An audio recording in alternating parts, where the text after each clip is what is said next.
Mesdames et Messieurs, l'honneur me revient une fois de plus de présider, au nom de Son Excellence Monsieur le Président du FASO, la session ordinaire de l'Assemblée générale des sociétés d'État, la 29e du genre. Je voudrais, à l'entame de mon propos, souhaiter à toutes et à tous la bienvenue à cette rencontre de redevabilité.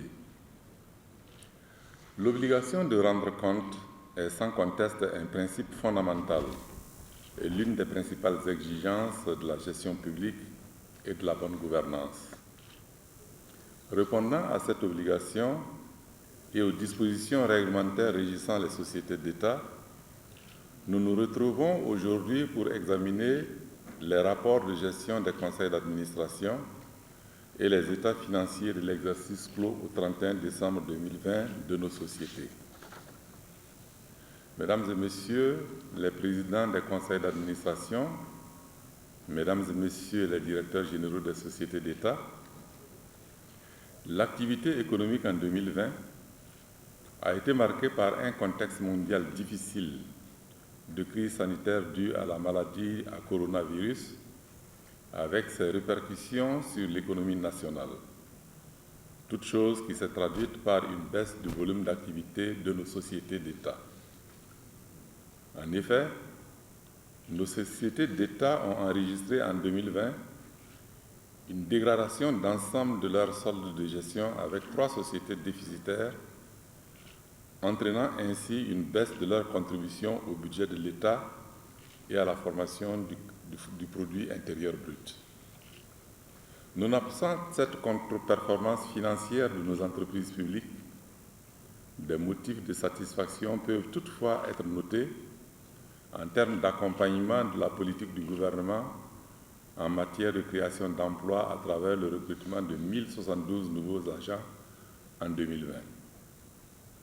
Mesdames et Messieurs les membres de l'Assemblée générale des sociétés d'État, distingués participants, convaincus de l'importance que revêtent les entreprises publiques pour notre économie, nous nous devons de réagir vigoureusement pour augmenter la résilience de nos sociétés face aux chocs exogènes si nous ne voulons pas laisser à la postérité l'image de responsables qui ont contribué à la dégradation de notre patrimoine collectif. Nous devons donc continuer d'impulser à nos entreprises publiques le dynamisme nécessaire à l'amélioration de leurs résultats, condition sine qua non pour leur viabilité dans un environnement sous-régional et continental de plus en plus concurrentiel. En outre, j'exhorte les responsables de nos entreprises à faire preuve de dynamisme et de rigueur dans leur gestion, à cultiver l'esprit d'innovation et surtout à développer davantage d'initiatives pour s'adapter aux exigences de la conjoncture économique peu favorable aux activités de bon nombre d'entre elles. À ce titre, il nous appartient ensemble de redoubler d'efforts et d'engagement, car nos entreprises publiques sont des vitrines à travers lesquelles nos populations fondent l'espoir de leur contribution à l'amélioration de leur niveau de vie.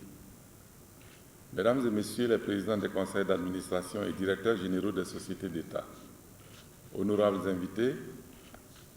l'Assemblée générale constitue l'instance appropriée pour exercer en toute plénitude les prérogatives de supervision et d'orientation de la gestion des sociétés d'État. Aussi, elle se veut être le cadre indiqué pour chacune de nos sociétés de relever les difficultés de gestion en vue d'un meilleur accompagnement. À cet égard, les recommandations et résolutions adoptées au cours de nos différentes sessions s'avèrent être des outils de suivi et de contrôle de la gestion de nos entreprises publiques. La détermination pour une gouvernance saine, participative et efficace des entreprises publiques permet sans nul doute à nos sociétés d'État d'améliorer leur gestion et d'avoir une bonne posture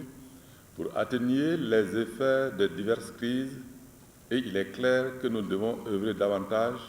dans la mise en œuvre des outils de bonne gouvernance. Du reste, l'instauration d'un cadre de concertation des administrateurs de sociétés d'État en vue de leur partage d'expérience pourrait être un complément utile à ce dispositif de gouvernance. Ainsi, j'invite une fois de plus l'ensemble des parties prenantes à la gouvernance et à la gestion de nos entreprises à persévérer dans l'effort afin de leur garantir une bonne compétitivité. C'est à ce prix que nos sociétés d'État pourront contribuer plus efficacement à la mise en œuvre du nouveau référentiel pour le développement de notre pays.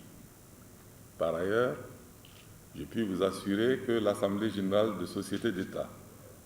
qui est l'organe d'orientation et de supervision de la gestion de nos sociétés,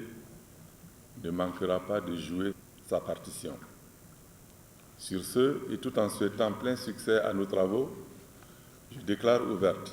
au nom de son Excellence Monsieur le Président du Faso, Président de l'Assemblée générale des sociétés d'État, la 29e session de l'Assemblée générale des sociétés d'État, et je vous remercie de votre aimable attention.